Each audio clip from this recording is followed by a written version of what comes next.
কোনো শর্টকাট হয় না, হয় অনেক কাঠখড় পুড়িয়ে জীবন যুদ্ধের প্রতিটি অধ্যায়ে নিজেকে প্রমাণ করে করে একটু একটু করে আপনি সফল হবেন, একটু একটু করে আগাবেন। ইটস এ জার্নি, এটা কোনো ডেস্টিনেশন নয়।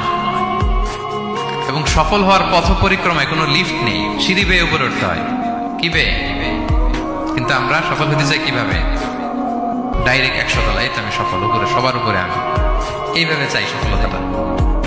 সবার উপরে উঠে যাব, গোল্ড মেডেল গলায় পরাই দিবে, আমরা সাকসেসফুল না। সফলতার রাস্তায় কোনো লিফট থাকে না। কি দিয়ে উঠতে হয়?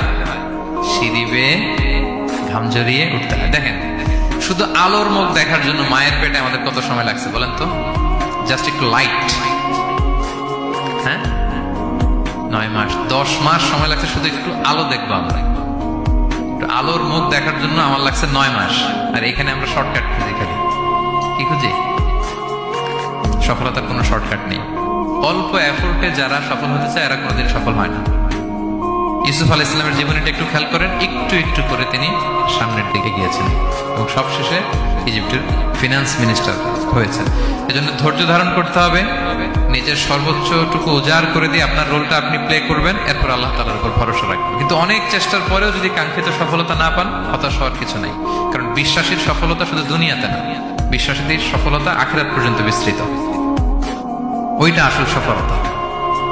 ফামান যুহজিহা